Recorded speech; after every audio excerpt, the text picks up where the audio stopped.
намайг Эрдэнэцэнгийн Эрдэнэтлог гэдэг. Би одоо Samsung корпорацийн олон улсын стратегийг хариуцсан ажиллаж байгаа.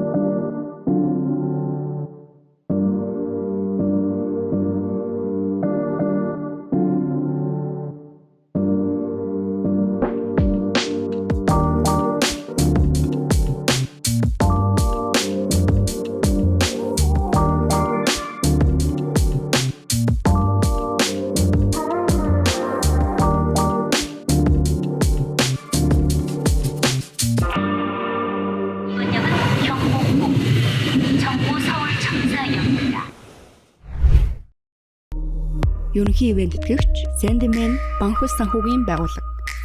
Дэмжээ ажиллагч Aero Mongolia. За би багада мэрэгжлийн шатарчин байсан. Ази авраг, дэлхийн авраг гэдэг ерөнхийдөө яг мэрэгжлийн шатарчин болоод сургуулаа хүртэл орхигдуулаад 14 нас хүртлээ бол шатар тавсан. Тэгээд тэр үед ингээд шатрын ертөнцөөр бүр амар амьсгалал яваад исэн чинь нөгөө бусад зүйлүүдтэй нэлээд хоцрогдсон байсан л та нэг сургуульд явдаг нэг хотлоо нэртэй тий. Тэр үед эрэл сургууль гэдэг нэг орос хэлний сургуульд явж байсан. Тэгээд одоо ингээд харсан чинь миний орос хэл ерөөсөө яблочка гэж хэлээл яг дууст юм билээ.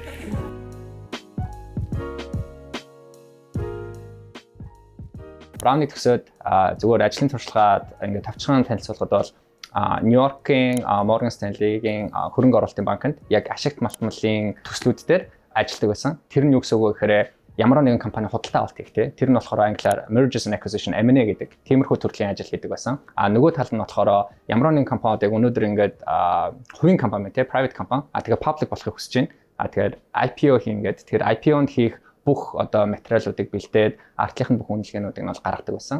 Дэлхийн 170 орн руу хялбар шуурхай найдвартай шилжүүлэг. Солонгос улс руу 6 сая хүртэл воныг ердөө 10 минутанд. Sandman мөнгөн уулгыг гэрлийн хурдаар. Тэгээд хувьцаат компаниуд байна тий. Өнөөдөр аль хэдийн одоо хувьцаат компаниуд байгаа. Тэр хувьцаат компаниуд чинь нэмэлт бас хувьцаа гаргах боломжтой. Эсвэл бас бонд гаргах боломжтой. Тэгэхээр хувьцаат компаниудын бонд болон хувьцаа гаргалт. Тэгээ иймэрхүү ажлуудыг бол Morgan Stanley-д бол хийдэг байсан. За тэгээд Morgan Stanley-д маш олон цагаар хүмүүс ирээд ажилладаг тий. 7 хоногийн бараг 100 цаг ажилладаг. Тэгэхээр 100 цаг ажиллана гэдэг нь юу гэсэн үг вэ гэхээр өглөө 9-өөс одоо өөрийн 12-1 хүртэл өдөр болго ажилладаг. Тэгээд хагас бүтцээндээ бас ажилладаг байгаа. Тийм учраас Morgan Stanley буюу хөрөнгө оруулалтын банкнд нийт орж байгаа хүүхдүүдийн бараг 98-99% нь 2 жилийн дараа угаасаа компаниас гардаг. За гарахаараа тэр хүмүүс хаашаа явдаг вэ гэхээр 3 төрлийн газар л явж байгаа. За 3-аас 4 юм уу? Эхнийх нь болохоор hedge fund. Хоёр дахь нь болохоор private equity, гурав дахь нь болохоор технологийн компани, дөрөв дахь нь болохоор ямар нэгэн одоо гарааны бизнес буюу стартап. Тэгэхээр би юуг нь сонгосон бэ гэхээр энэ яг дөрөв дахь стартапыг сонгосон. Тэгэхээр стартап нь хаашаа явсан бэ гэхээр Бостон байдаг Indigo Ag гэдэг биотехнологийн стартапт corporate development team гэдэг тэрэн дээр нь орсон. Тэр нь яадаг вэ гэхээр гарааны бизнес та өнөөдөр байгаа бол тэгтээ тэргүй мөнгө босгох хэрэгтэй те маш их мөнгө босгох хэрэгтэй. Тэгээд тэр би Series E яг шатанд нь тухайн компанид орсон. Тэгээд тэр компанид нь мөнгө босголтон дээр нь нэлээд ажиллаж байсан. $500 сая босгоод одоо Indigo Ag компани 11 тэрбум долларын үнэлгээтэй болсон байгаа. За тэнд нэг жил ажиллаад тэгээд би за ямар ч лсэн бизнесийн сургууль явахаас өмнө Монголдо нэг жил ажиллаад за тэгээд 4 жил ажилласныхаа дараа MBA явсан.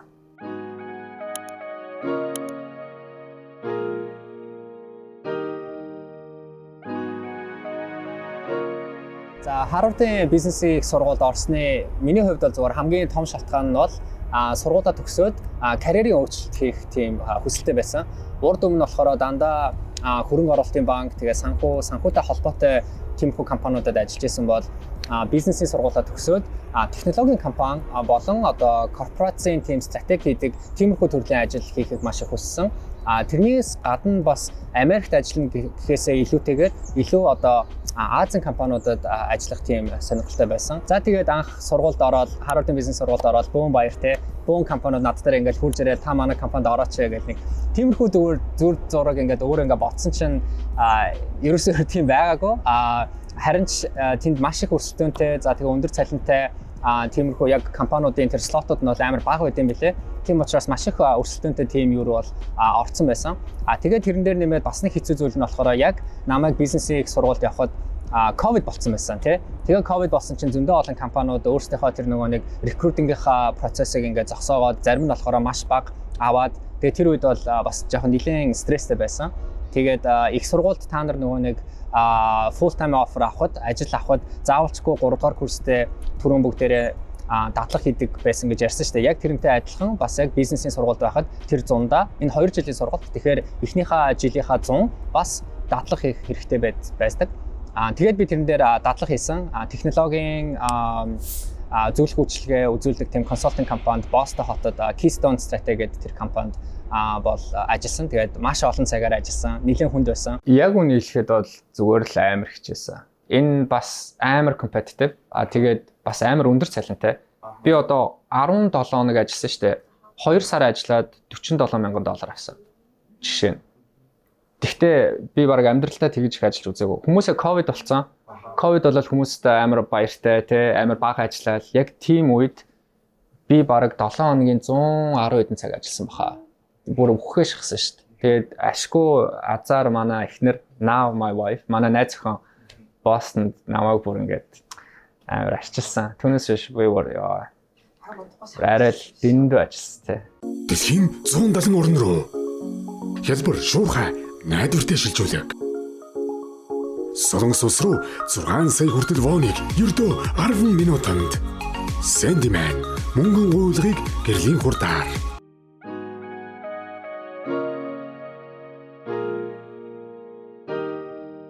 Samsung ямарсан ингээл эхлээд ороход бол амар тийм нэг тийм сэтгэл бардам тий нэг тийм мэдрэмж төрсөн.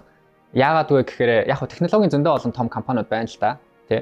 Одоо Meta ч юм уу, Google гээл тий, Twitter зөндөө олон лаглаг компани, Apple гээл. Тэгэхээр тэр компаниуд ингээ хараад үзэхээр дандаа яг Америк компаниуд байгаа байхгүй тий. Тэгэхээр яг Азиас ингээд төрсөн.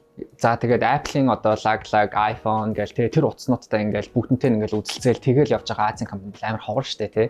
Тэгэхээр надаа ягаад ч юм ингээд би өөр Аз хүн ч юм уу ингээд нэг тийм бахархал ингээд сэтгэл төрөөд тэгээд заяа ингээд энэ Samsung дотор ингээд орж үзээд тэр хүмүүстэй ингээд ажиллаад энэ хүмүүс яаж ингээд ийм амарлаг амжилттай яваад байдаг нэг тэрийг бүр амар тийм сурмаар санагдсан.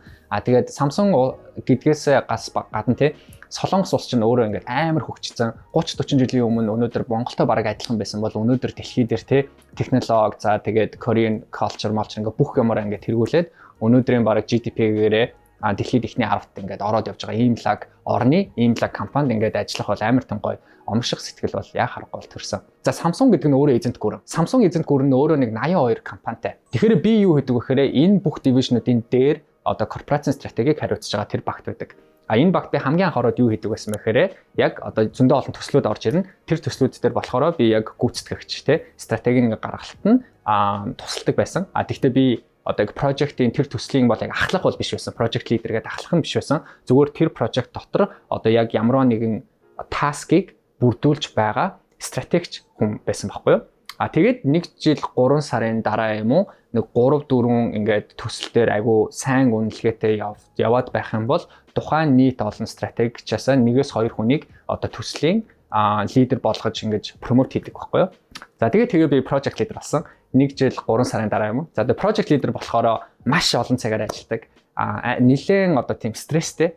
Яагаад гэвэл чи project leader төслийн одоо ингээд лидер болчих юм бол доороо амар олон хүмүүстэй стратегчуудтай ажиллана. Тэгээ тэр бүх хүмүүст нь чи ажиллаа ингээд хуваарлах хэвээр. Өөрөө тэр том асуултын нь одоо framework, structure бүтцийг ингээд гаргах хэвээр. Тэгэхээр маш олон цаг ажиллах хэвээр байдаг. Тэгээд одоо Samsung-гийн одоо тэр electronics-ийн бүх департаментын одоо том одоо head захирлуудтай болохоор байнгын ингээд ажиллаж явах хэвээр байдаг.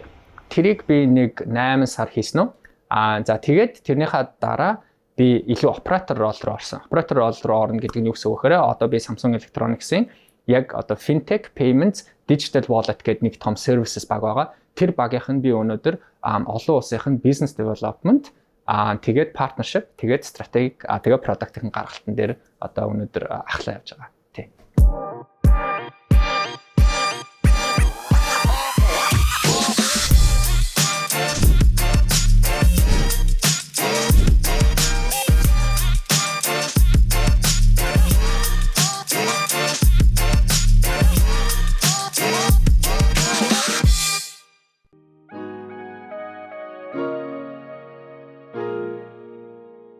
За өдөр болгон бүр амар өөр. Гэтэ хүн болгон тэгж хэлдэг те. Өдөр болгоо өөр гэдэг. Гэтэ миний хувьд бүр яа харахгүй өдөр болгоо өөр. За ажил дээр яг тэр сувааныхаа Samsung-ийн headquarter дээр бол нэг 8 гэхэд бол аль хэдийн очсон байдаг. Тэгээ ширээн дээрээ тэгээ манай компанийн нэг гоё тал нь болохоор өглөөний хоол, өдрийн хоол, орой хоол эдгээр бүгд өнгөө.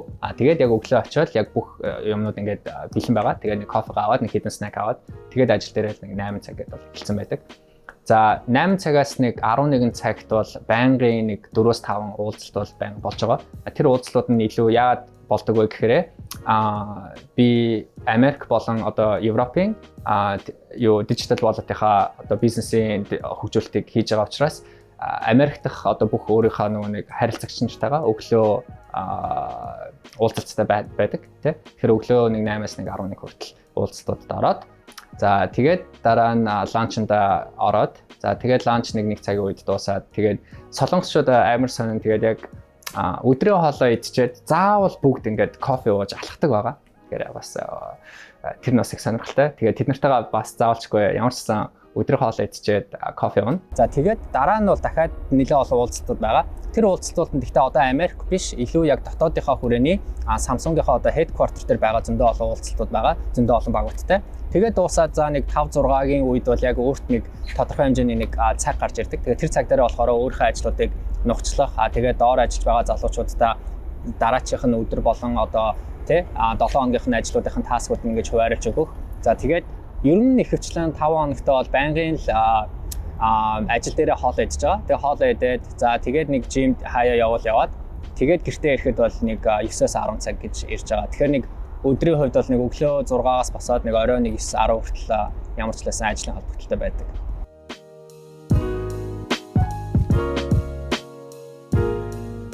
Жилийн дундаж орлого ерөнхийдөө бизнесийн сургуулийг төгссөн хүмүүсийн хувьд ямар байдаг вэ гэх юм бол та ингээд өнөөдөр зүгээр Google-аар харж болно те. Тэгэхээр Harvard-ийн бизнесийн сургууль ч юм уу, Stanford-ийн бизнесийн сургууль гэдэг ерөнхийдөө дэлхийн одоо топ бизнесийн сургуулийг төгссөн хүмүүсийн дундаж жилийн цалин бол нэг дунджаар $250,000 байдаг.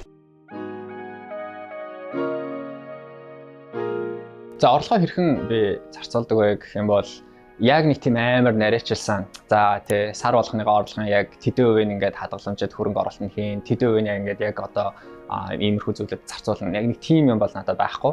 Гэхдээ зүгээр барагцаалаад хэлэх юм бол миний бодлоор би бол өөрөө айгуу тийм хадгалах дуртай хүн.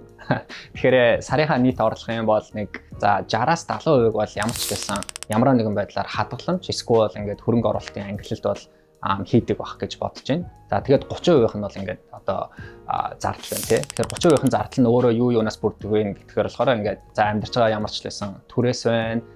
За тэгээд гадуур дотор одоо идж байгаа хоол хүнс байна. Тэгээд янз бүрийн одоо яг нэг амжиргааны зардлууд байгаа. За 70% хөрөнгө оруулалтаа яаж хийдэг вэ гэхээр энэ бол гэхдээ яг жил болгон арай жоохон өөр.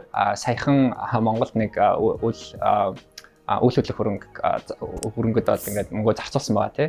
Тэгэхээр бол ингээд нийт ерөнхийдөө хөрөнгө оруулалтын эсвэл ингээд цалингийн нэлээдгүй хувь нь бол яг тэр үйл хөдлөх хөрөнгө рүү бол жишээ нь бол явцсан байгаа. Тэгэхдээ тэрнээс гадна бол ихэвчлэн нэг бол одоо мөнгө хадгаламжинд хийн. Нэг бол яг одоо хөрөнгө оруулалт хийнтэй. Хөрөнгө оруулалтанд нь юу байдаг вэ гэхээр хувьцаа, тэгээд бонд, тэгээд индексүүд.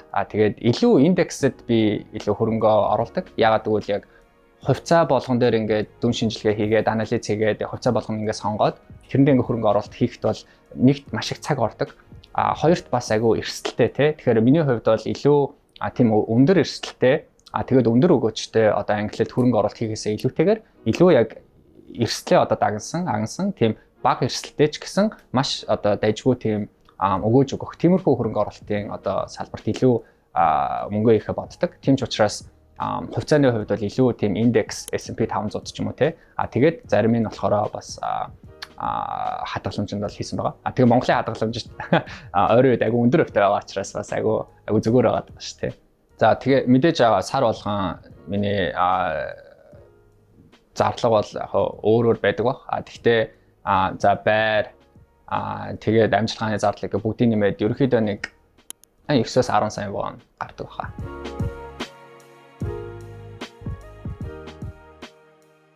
За миний ерөнхийдөө одоо ихтийн зорилго нь бол ямар ч лсэн ингээд корпорацийнхаа нөгөө шат гэдэг чинь corporate ladder. Тэгээ corporate ladder-аараа ерөнхийдөө дэвших бол амар тийм сонирхолтой байгаа. Тэгээд одоо бол ахлах менежер гэдээ явж байгаа. Тэгээд ирээдүйд директор болоо тэгээд бүр сайн ажиллаж чадвал захирал болж магадгүй.